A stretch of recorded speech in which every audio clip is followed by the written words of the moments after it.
afternoon, South Africa, and welcome to Afternoon Express. My name is Danilo Acquisto. It's finally a brand new week, and we hope you've survived your Monday. Hope all those emails that you get back to are finally done and dusted. You're sitting back, relaxing, and ready to take on all the inspiration that we have for you on Afternoon Express today.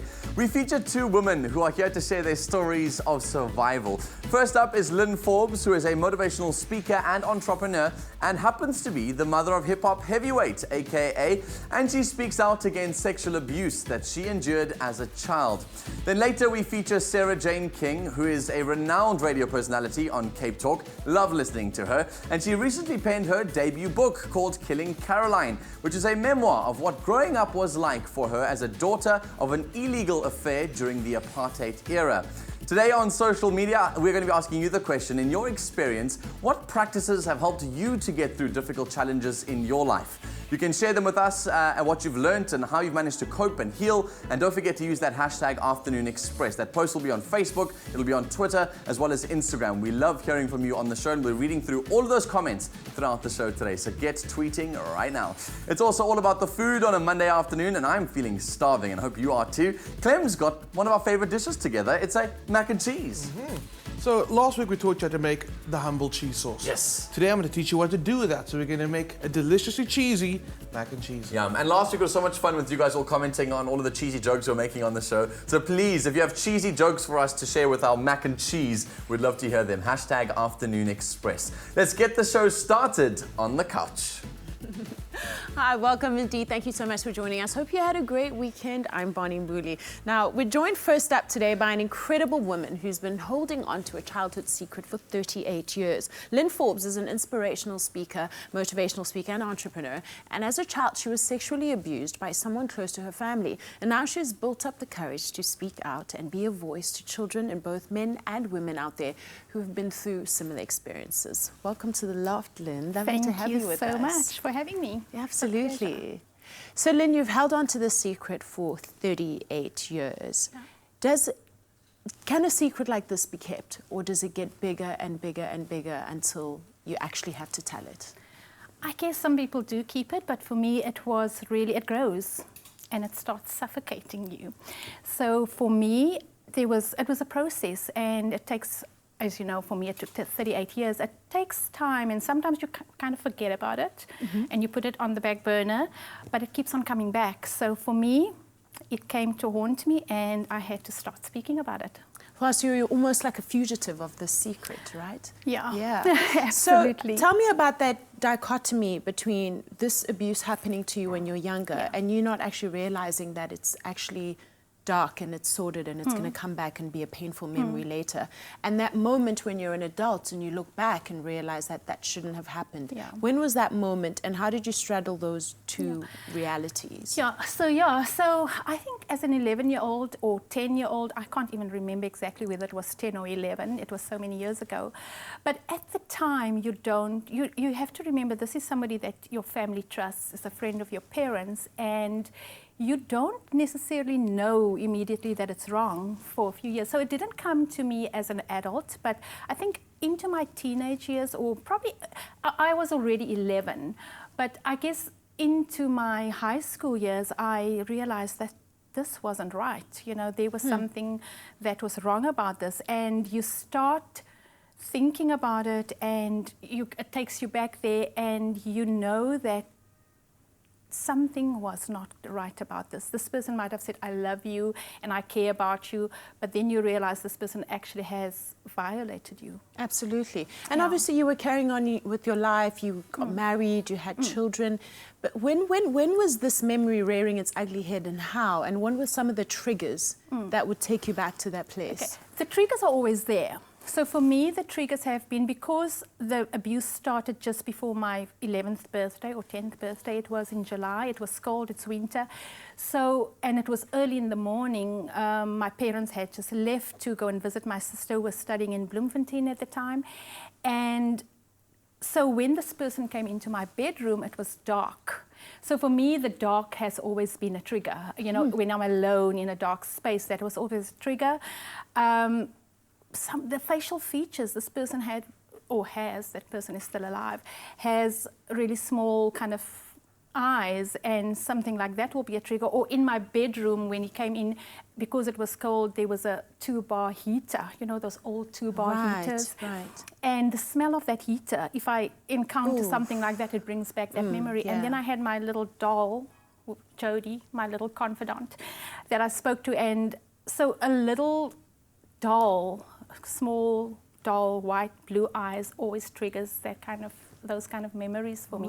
And it takes you back there. Yeah. And did you ever confront the person? No.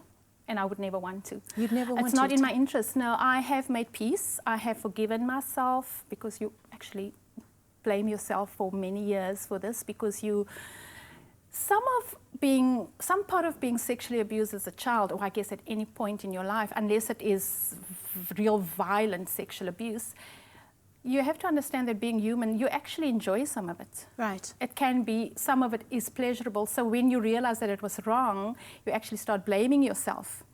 So that becomes Yes, something that absolutely. kind of haunts you. And I mean, in that sense, I guess shame is a big part. It can be from a huge barrier from coming out and speaking about it. How did you deal with the shame?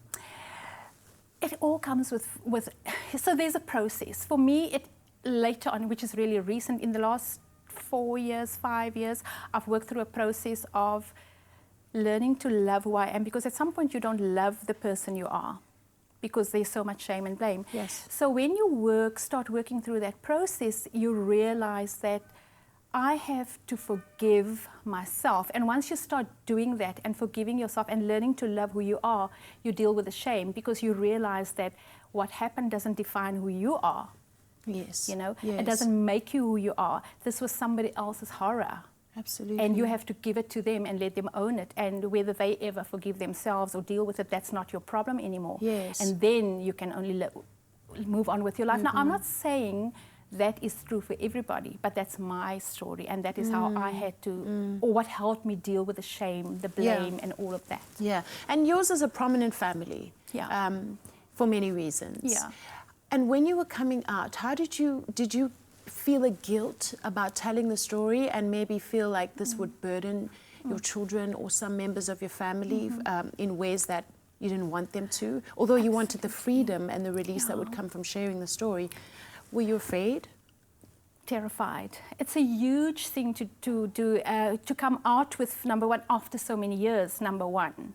Right. And then to put this onto your family and your children. And mine being boys, I think it's even more difficult for them, and being prominent and in the public eye, because this is not something that will just go away behind the scenes. No. It will be out there in public, and it will affect you. So you have to firstly deal with and accept the fact that your mom has gone through this. So that's with my children, and I think it's been difficult for them. And then my family, my mom is, I mean, it just breaks my heart. One of the things that I completely regret is not telling my mom earlier on, and my dad, but I think my mother, being a mother, and me being a mom, and I think of, if I ever had to hear something like this has happened to my child when they were that young, I think mothers just become guilt-ridden. Yes, you know, the helplessness of it as and, well. Yeah, and it's powerless, and they can do nothing to fix it. So I regret not ever being able to speak to my mom about it, and for now having to put her through all of this, because I've only recently told her, and now all of this is going public. So she's going through a lot, and I just, you know, that is what I feel bad about. Absolutely. But I have to tell my story, and she supports me, and they love me, and you know, my family is awesome. It's clear that they absolutely love you and support you, It's and the so do best your family. sons. Yeah. And we're going to chat a little bit later about holding your granddaughter in your arms and why it was important for you to tell the story now. Absolutely. Speaking of all that love that's coming in for Lynn, it's also happening on our social media accounts. So thank you so much for all the comments on Facebook and for using the hashtag Afternoon Express across our Twitter platforms too. Let's keep those comments coming through and I'll read through them all. The question we're asking is, in your experience, what practices have helped you get through difficult challenges? Share those and tell us how you coped and healed. Love Danger says, all I can say is indeed time heals. Just take your time and all will be all right. Aisha says, talking about it is always what's helped me, and forgiving helped me move forward. Two very big things. And then Flabaningwali says, prayer definitely does heal for me. So thanks so much for those ones that came through already on our Facebook page. Keep those comments coming through. Afternoon Express on Facebook, hashtag Afternoon Express on Twitter. We've still got more to come from our inspiring guest, Lynn Forbes, after the break. I'll be joining Bonnie on the couch for that conversation. Plus, we look at another incredible South African estate with private property. We'll be right back.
Welcome back to Afternoon Express. We're live on SABC3 with the incredible Lynn Forbes joining us on the couch, sharing her very intricate story with us. And thank you so much to all the love that's been coming through online and all the comments and questions that you've been sharing with us. So thank you. Absolutely.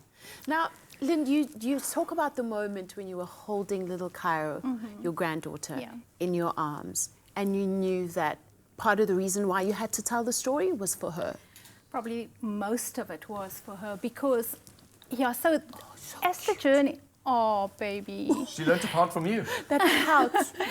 So you know what happens is that you go through this process and you find times in your life where you have to deal with it and things that you need to say, and then one day something happens, and for me that was the day on the 8th of July 2015, picking up that little baby girl into my arms, and I looked at her and I just knew that I had to make a difference to her life and to the lives of any other children that would go through this.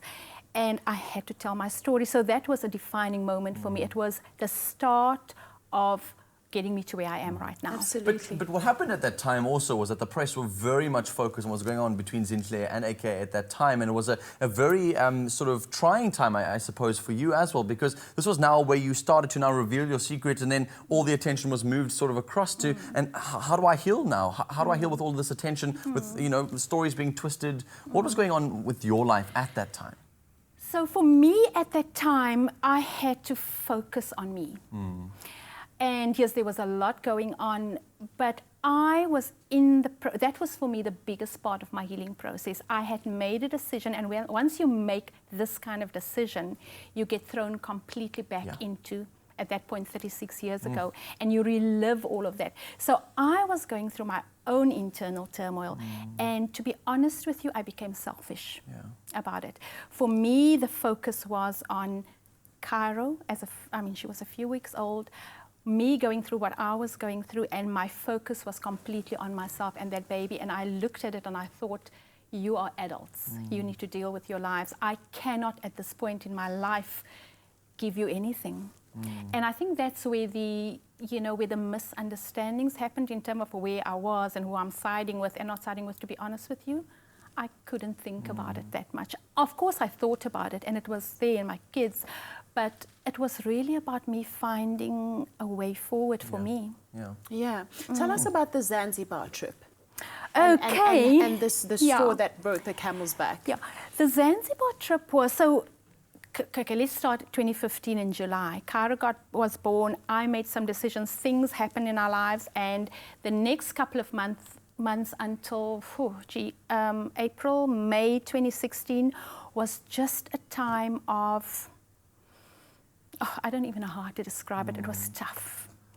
So when 2016 May came, my sister Trudy and I are very close, and I called and I said, I want to go to Zanzibar, and she's a teacher and she couldn't go, and I thought on a Monday afternoon, I'm booking a trip to Zanzibar. I've always wanted to go to Zanzibar, climb Kilimanjaro, do the Serengeti, do all of that stuff. That's my childhood dream as well. And I booked that trip to Zanzibar, and I left a few days later. And I didn't know really what I was going to do there. I just knew that I had to get away. But the moment I got onto the plane, I knew that something was going to be different. And I got to Zanzibar by myself. It was the first time ever I went anywhere by myself. And it was low season, and I had guides taking me around. But the best part of it, it wasn't the beach. I never really went to the beach. I think I went to the beach once. I went to Stone Town. Yes. And I spent 2 days in Stone Town, and it was just as if I went back into history. And it was a spiritual experience. I went into the Anglican Cathedral and spent a day just walking around the cobblestone paths and all of that, and it was just as if something happened. And when I stood in front of that altar in Zanzibar, in that cathedral, I literally, in that moment, forgave myself for everything that I ever felt guilty about. And it actually gave me goosebumps because it was just me in this place, and it was beautiful. And I forgave my family. I mean, I know they didn't know, but I forgave them. I used to struggle with, I still struggle a bit with religion. I forgave God, because I felt that God knows everything. And my mom, he could have warned my mom about all of the stuff. Well, so sometimes the question is, why didn't you come for me? Why didn't you come and save me? You come and do? Or just tell my mom, because she was right there, So I went through all of that, and then I left Zanzibar a new person. And what a story of victory, which I think is so beautiful. It's and a part of the celebration. victory is about celebrating what other people also want to encourage you. So we've received a video message from somebody who we love on Afternoon Express. Miss Bala, Jennifer Bala, sent us a really beautiful video to share some words of encouragement. Take a look. My bestest friend. Hi Afternoon Express. Hi Lynn, surprise. Yes, I'm here to wish you a great interview on Afternoon Express, but I'm also here to let you know just how proud I am of you for living your life with courage and for inspiring so many of us. Your story needs to be heard. It's filled with love, hope and inspiration, and a lot of people need to hear it so that they too can share their story with others and actually conquer their fears. I'm so happy that you finally get to tell the story, even though it has its ups and downs, that you came out victorious. And I want to let you know that I love you and I support you in everything that you do. Mwah. Wow, isn't that precious? Oh, man. You guys will make me cry. She's such a beautiful woman. It's okay. We try to make people cry on this couch. I can see that. But it's good to see that there's this kind of encouragement coming through. And I see people also sharing their thoughts on healing, and it seems like you've shared very similar journeys. Forgive yourself, pray, find a sense of solitude within yourself to realize that you are powerful and good enough to be able to move forward, that this isn't about you necessarily being weak or to anything else. It's got a lot more like that. So what would be your words to young girls who are going through something like this? Yeah. Exactly that. Well, what I want to say to people is you have to acknowledge first. You have to acknowledge that this actually has happened to you. And then only from there onwards, you can find the courage and the strength to actually forgive yourself. Yeah. And I don't think you need to forgive the other person. That's their problem. Just forgive yourself, you know. For now. And understand that you are not to blame, because I think that's the biggest thing. Yeah. You know. That's self-blame. Find Oh, that thank strength. Thank you so much for sharing your story and having the courage to do so. Absolute pleasure. Thank you for having me. It's a pleasure. We'll Absolutely. feed you later, don't worry. Listen, as an estate living continues to become extremely popular in South Africa, residents appreciate greater convenience in their lifestyle when the estate offers amenities for families at all stages of life. A prime example of this is a unique estate in Pretoria, where residents have virtually everything they need within the community. For many, the search for a dream home begins at private property. The website boasts a wide variety of estate property, including options for retirement living that comes with safety and services to ensure one's golden years are stress-free. Retire at Midstream is situated within the greater Midstream estate, and not only does it allow residents to enjoy a healthy lifestyle as well as being part of a vibrant community, it also has incredible care facilities. I'm Maureen van Sale, and I'm a real estate agent in Retire at Midstream, and I've been involved in the estate since 2004. Retire at Midstream is the fourth development in the Greater Midstream Estates and offers our residents the opportunity to retire in a safe and vibrant community with full comprehensive medical care, as well as a paramedic service, panic button system, and a bus service that ensures their continued independence. The main building is the hub and heart of Retire at Midstream and offers our residents the convenience of many facilities such as the hairdresser, the pharmacy, the library, the restaurant, ladies' bar and community hall, where they can take part in social activities and entertain family and friends at their leisure. At Retire at Midstream, you are spoiled for choice in the kind of residence that you can purchase. We have properties which are full title houses, as well as sectional title units in varied sizes and price ranges.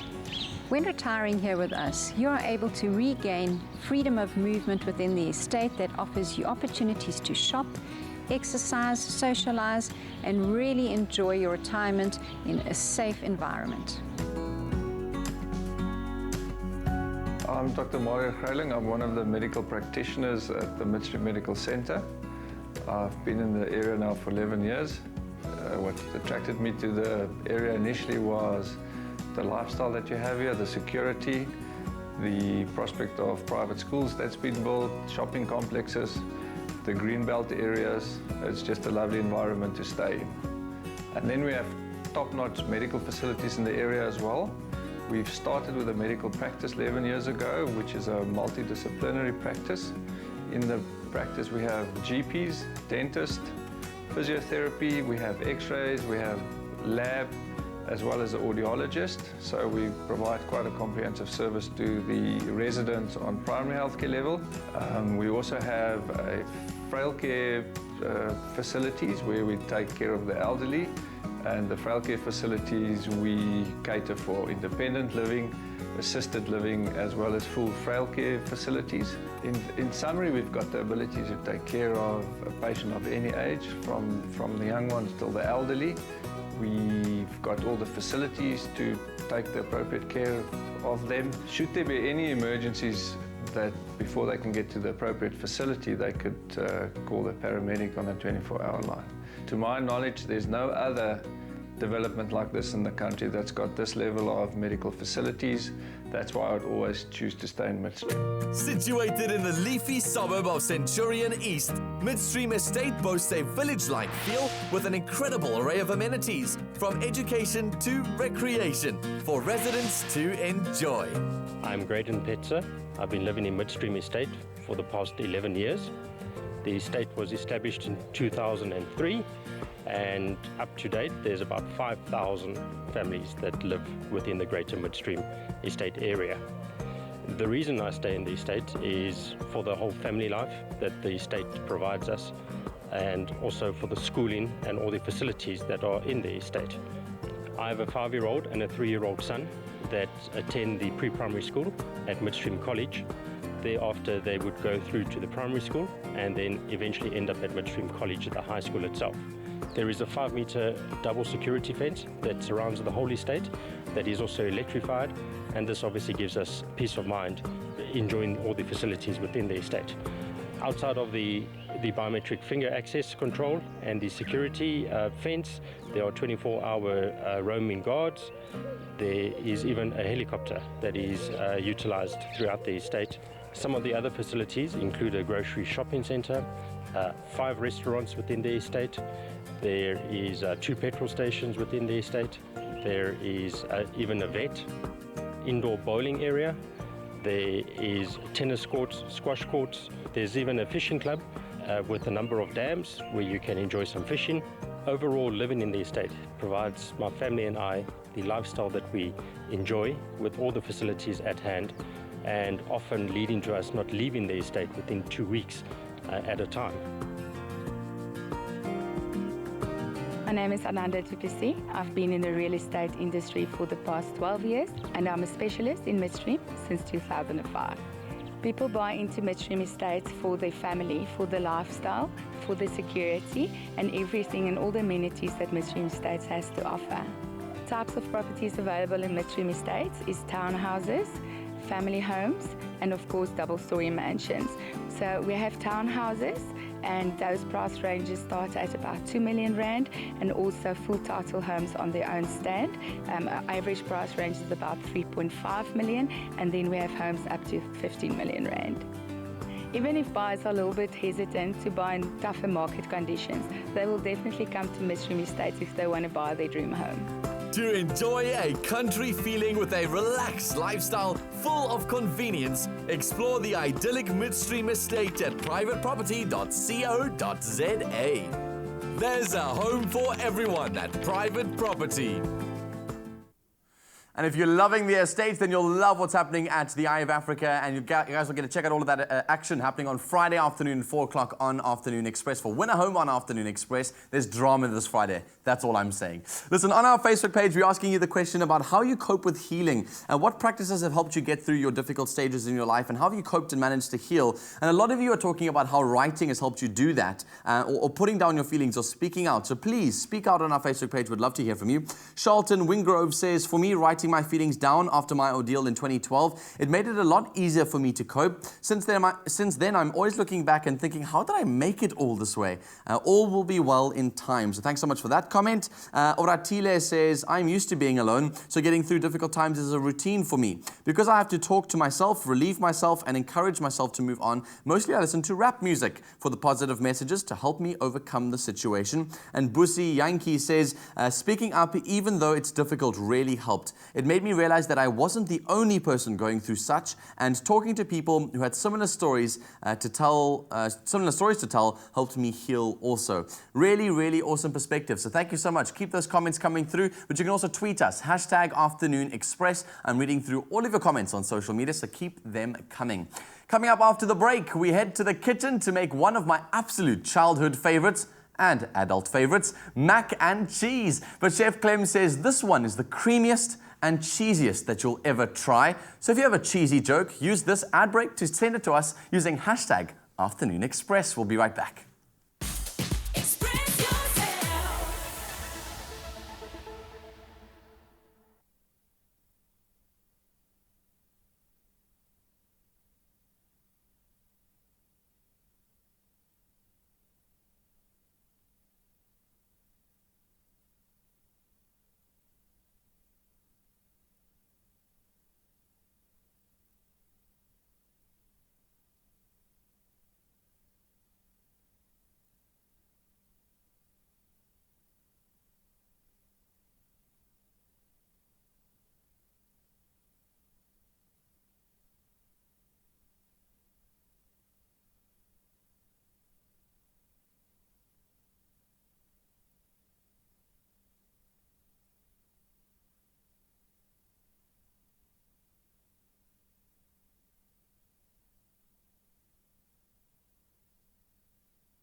Clover fresh milk is way better. Made with love by Clover. Welcome back to Afternoon Express, live on SABC3, and it's getting cooking in the kitchen. Not content with showing us how to make the perfect cheese sauce last week, Clem will now be showing us how to make the ultimate creamy macaroni and cheese. That's quite a bold statement, so let's put this recipe to the test, Clem. Let's get cooking immediately. So I've got a pot on the heat that's got some oil in there. I like to take oil and butter my cheese sauce. And I told you why? Yeah, so butter obviously has got all the flavor and oil has a higher burning point. Exactly. So in goes our butter. That's a generous amount of butter. Good. I like lots of butter. But it's also, you're going to make one big macaroni and cheese. So don't worry about the amount of butter you're using right now. Gotcha. Never be worried about the amount of butter that you're using. Never. No. Something my father always taught my mother, because she was always like, nah, what about the health? And I'm like, nope, it's all about the flavor. All right, cool. So now, I'm going to need you to pass me some flour. Sure. You want to get that butter melting nicely. Let me just turn up the heat slightly. There we go. You can go into the flour. Okay, so it doesn't need to be sifted in, right? No, not at all. Okay. What you want to start doing is giving it a good mix once it starts hitting the oil. Say and your when? butter. There Cool. we go. And you can pass me the delicious clover milk. You got That it? I can do, yep. Woo. It's looking good. So you can start adding it slowly. What's really great is clover milk actually stays fresher for longer, and that's because from the time it leaves the farm till the time that you take it to a shelf, it stays below 4 degrees. Oh, I see. And that's very, very important. It's one of those ones you want to keep in your fridge, especially if you're a person like me who travels quite a lot. I always worry that when I come back, my milk is not going to be okay. And so from now on, Clover's in the fridge. You can pour a little more Say without when. splashing it all over me. There we go. That's fine. For now, keep it nearby. You're going to need it. Cool. So, also very important, don't add flour at this stage if you think, oh my word, it's not getting thicker. Yeah. It only gets thick once it starts heating up. Okay, So let it first get warm through, and then you can go from there. That's looking good. Let's go in with the delicious goodness. A little bit of nutmeg. Yum, yum, yum. I love nutmeg in my cheese sauce. It's very important. And now the cheeses. Okay, I got some nice, beautiful cheddar there. Okay, I'll use the cheddar first. And while we're talking about the cheddar, by the way, if you're a big Clover fan, then you can get all the details on how to make these recipes and how to make your very own mac and cheese at home by SMSing the keyword Clover to 33650. It'll cost you R1.50, and obviously those free SMSs will not apply. All the details will appear on your mobile device. No need for pens, no need for papers. Keep it for a lifetime on your mobile device, and then even send it to yourself by email, and then voila. That's very true. So you can pass me the milk. I'll pour that while you put in our delicious blue cheese. And that's my trick. Favorite. To a delicious mac and cheese, definitely using blue cheese. It's like exactly what my socks smelled like after gym this morning. I don't want to even know. Okay. It's my favorite cheese in the whole world. This with the delicious caramelized onion and perhaps some mushroom is amazing. It really is. Oh, it's so good. So some cooked pasta goes in, just like that. And then over there I've got some caramelized onions, like you just said now, with some bacon that I've already cooked. Oh, yum, and these are nice be, thick cut pieces of bacon. It's delicious, nice and chunky. Keep it nice and chunky. You don't want it to wither away and disappear. So what you're gonna do is you're gonna give it a good mix, pop it into the roasting dish, and I'm gonna make it delicious. You know, sometimes you get tomatoes layered over macaroni and cheese. Yes. Yeah. Oh my word. Next Childhood level. memories. Next level. Tomato pesto. Breadcrumbs, mix it all together to get that crunch and that tomato flavor. Okay, so it is definitely going to be the ultimate macaroni and cheese. It the is. cheesiest, the macaroniest, the... Okay, I can mix. There we go. He just cut me off half, and he knows that when I'm working I can't talk, so... But if you want to eat tonight... We've got to get this done, right? Exactly, cool. So I'm going to mix that through. Oh, look at that. Look at that cheese string. Look at that. Delicious. Oh, well done. That's Well how done. much cheese you got in there. So, well done. Okay, cool. How you doing there? All good. I'm ready to rock and roll. Just pour it straight into your dish. Can you use panko crumbs for this? Panko, normal breadcrumbs, which either you have at home, go for it. Yeah. Okay, cool. Panko would actually be really great. Look at you Just being all checking. smart. I'm just trying. I saw them in the shelf the other day, and I was wondering whether I could get them. Cool. So you just drizzle that on top, and that'll create the nice crunch on the top of your layer of cheese. There you go. Delicious. Can I also grate some extra cheese on top if I'm really, really feeling decadent? Are you missing Genie?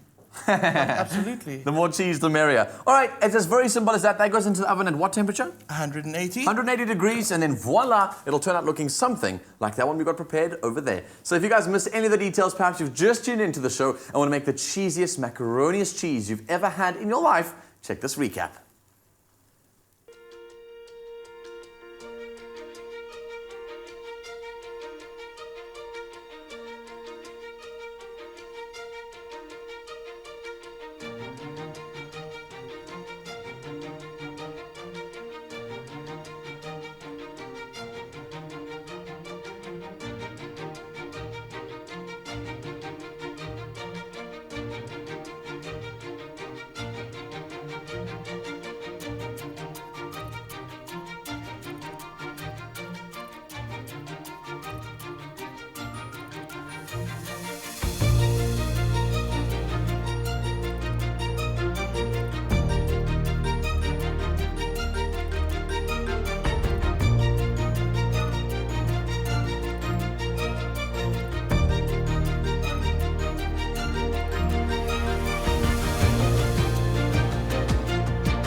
Clover fresh milk is way better.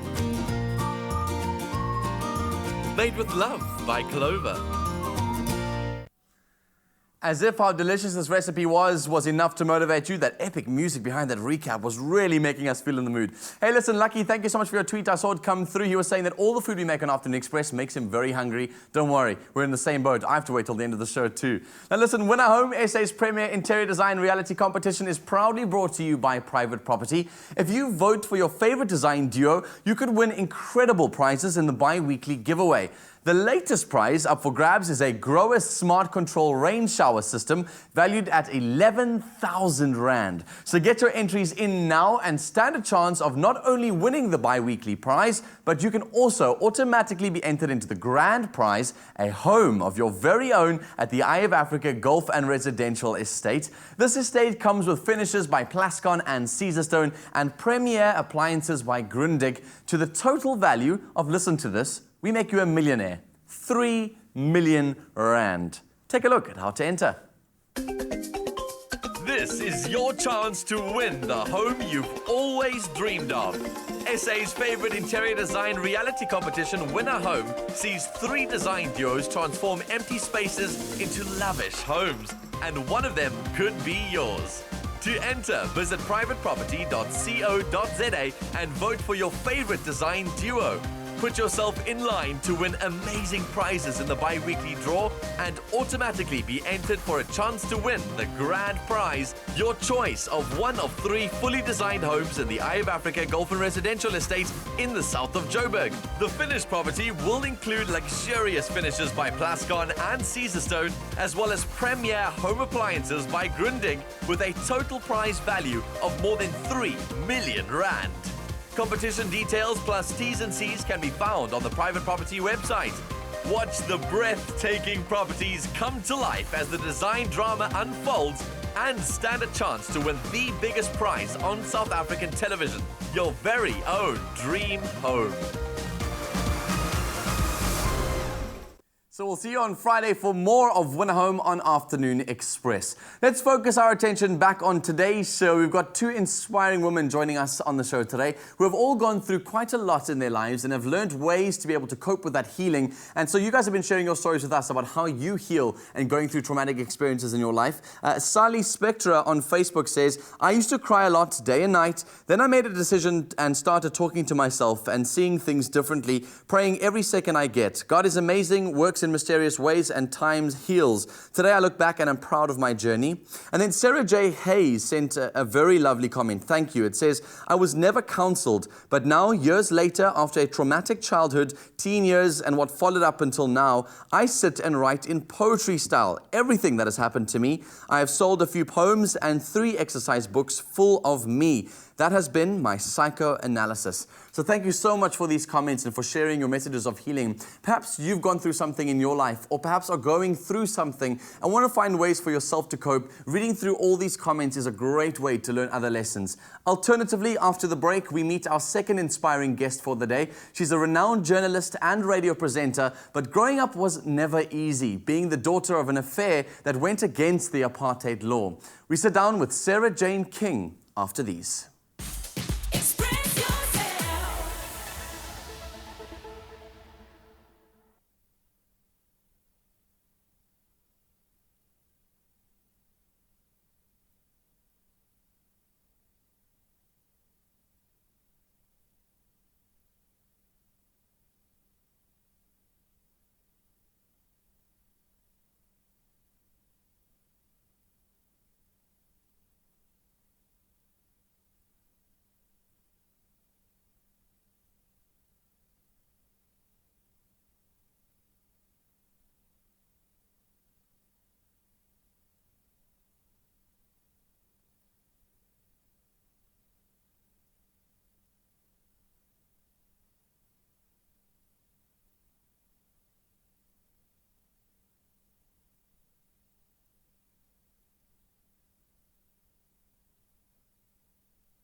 Welcome back to a Motivational Monday on Afternoon Express, live on SABC3. Sara Jayne King, as she was named by her adoptive parents, is a renowned journalist and radio presenter on Cape Talk. She was born in 1980 as Caroline King to parents who shared a forbidden love during apartheid South Africa.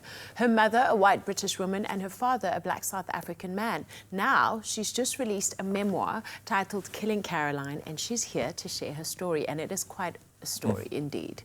Thank you so much for writing this book. What an incredible story. Thank you. And Thanks having so the much. courage to share it. So I'm going to ask you to read an excerpt. It's marked in pink. Sure. Okay. When I'm finally allowed through to baggage claim, it's late. I am late. I should have been here ages ago. Not just because the plane has been delayed by several hours or because of the return ticket debacle. I should have been here years before. Tears and tears ago. Somewhere in my mind is the belief I should never have left. Wow. Now you're referring to, in this particular excerpt, returning to South Africa after being away for many years. Yeah. Now, before we get into that, I get a sense, and I could be wrong, but that your story, and maybe that's what I'm taking from your story for myself because I relate to it, that you're always searching for home. Always. And not only home, but home in my soul and home in my heart, and not just the physical home. And now I can say, now that I've been back in South Africa, and I say back because it is home for me, even though I grew up in England, now that I'm back, I'm home. One thing we haven't managed to do for our viewers just yet is explain the backstory to how we got to this point of why coming home is so difficult at times. So let's start right back at the beginning. I mean, what is the story of Killing Caroline? So the story, you know, it's my story and it's my life, but it starts off where it has to start off with me being born. And my biological mother was a British woman. She is a British woman. She had a relationship with a South African guy when she'd moved over here with her then boyfriend, obviously in a legal relationship under apartheid. And it wasn't until 6 weeks after I was born, by which time she's now married to her white husband, that it becomes obvious that I'm not a white child. Even though it's on my birth certificate, I'm classified as a white child. Sure. Yeah. So you went through that whole classification process, and then she tried to take you through to the UK by saying that you had jaundice and needed to go get help. Because she's trying to hide the secret, and She hide wants- the fact that she had an affair and that you are the baby. The product of that relationship, which obviously could have seen them both in jail. And how does she proceed to do this? So she takes me to the UK, tells everyone, of course, that there's this, I need to go for medical treatment. Nobody is any the wiser. They think white baby Caroline is going to the UK for treatment.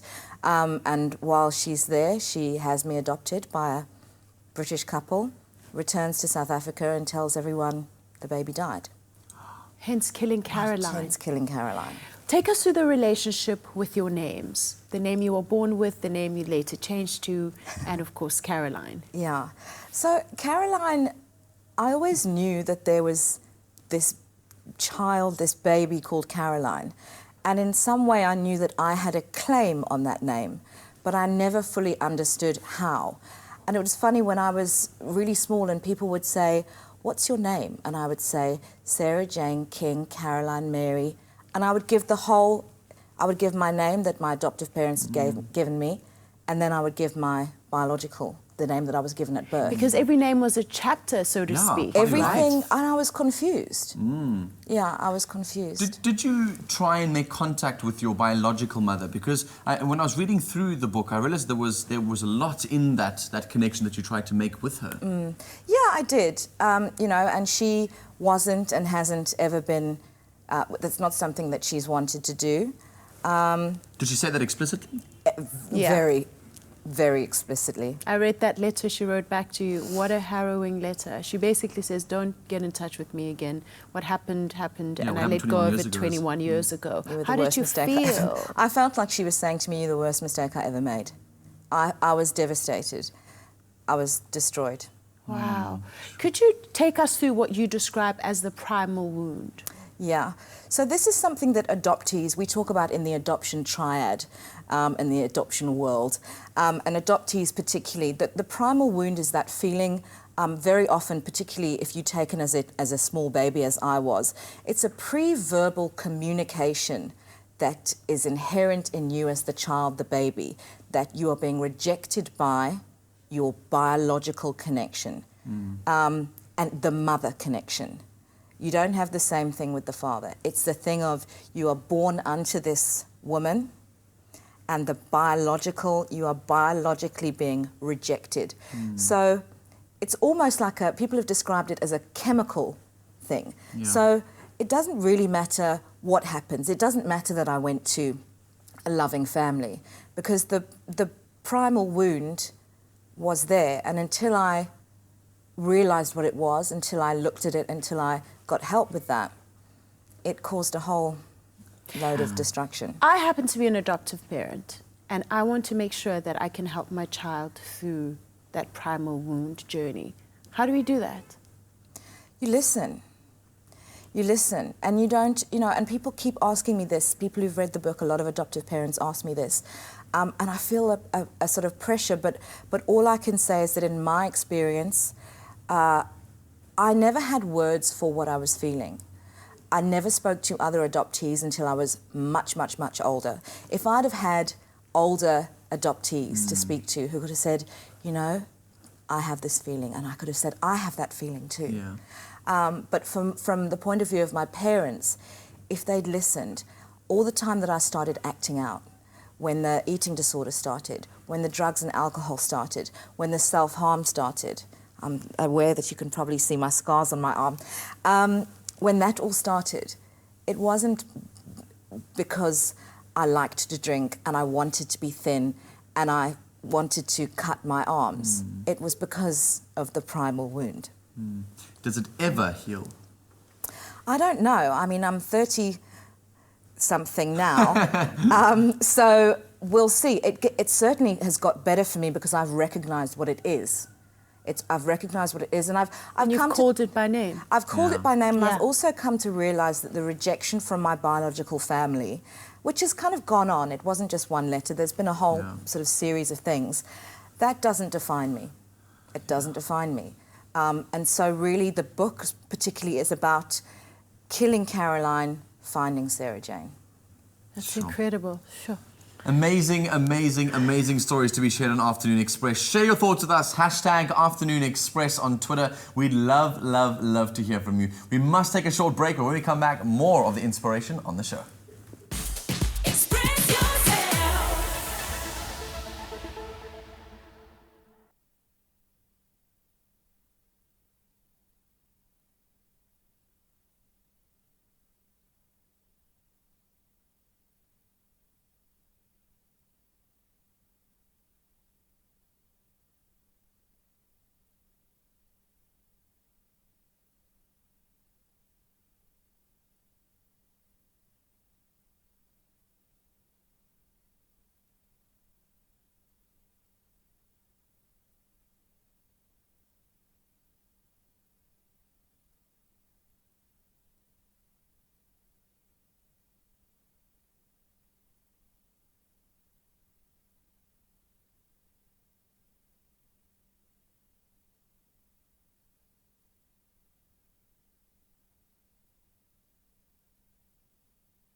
Thank you so much for joining us back on Afternoon Express. Before the break, we were on the couch chatting to Sara Jayne King, the author of Killing Caroline. And one thing I didn't get to ask you, because everyone was sitting on the edge of their seats after your story. I mean, to be able to heal through this stuff is a long, lifelong journey.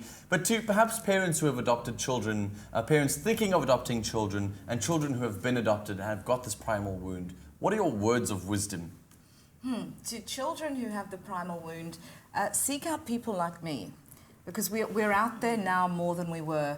Adoption isn't as strange as it was 30-something years ago. So there's that. There are people like me out there who are happy to speak about our experiences. Adoptive parents, you know, there's always this idea that gets promoted that adoption is a great solution for everyone. It's really not. That's not to say it's a bad thing, but the idea that an unwanted baby gets given to parents who perhaps can't have a child and everyone lives happily ever after. It's a huge lie in adoption. And people don't like people like me saying that. But it's true. If you can't acknowledge the grief of all parties in adoption, the adoptive parents who often can't have their own children, there's a grief there. The grief of the primal wound of the adoptee, and the grief of the parent who has relinquished a child. Yeah, it's like they've almost forgotten that this child was around before, like it had feelings, it had a connection to the mother. Like it's as though, it didn't know that this had happened, so it's a whole new life. Yeah, absolutely. Which often happens with change of name as well. It's almost like a stamp of ownership. It's bizarre. Whoa. Sure. Lynn, one of the things that you talk about in the book as well is that, sorry, you had a question? No, go for it. No, you can go for it. Is that your brother committed suicide? Yeah. And you say that you're proud of him for being so courageous. Yeah. And that's something people don't often say, although maybe sometimes they think it, but they're afraid to say it. Care to elaborate on that? Yeah, sure. You know, people, speaking about suicide, and people often say, what a cowardly thing to do, what a cowardly thing to do. And for my brother Adam, he had also adopted, he had the most traumatic life. He'd met his biological mother.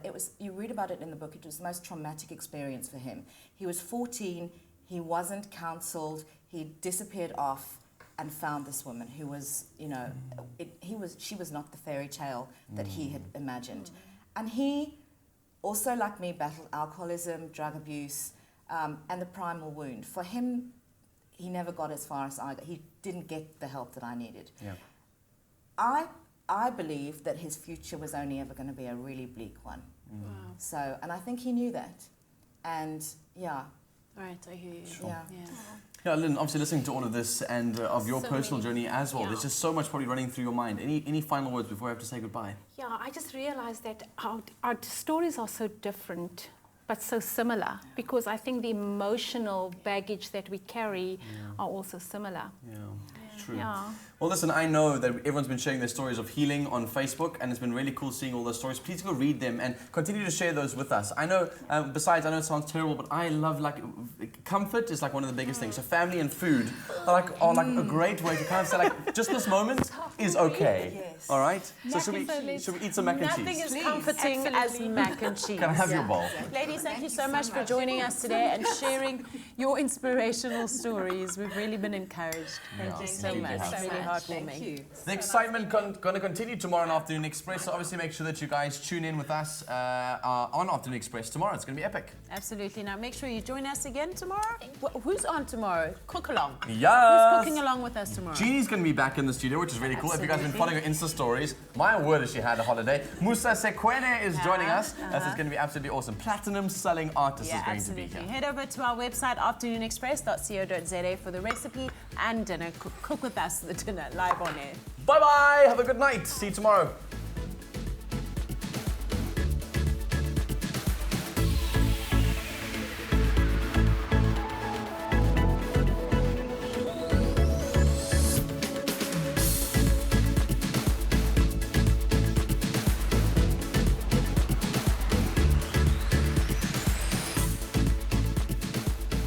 Search for a home on any device, anytime, anywhere.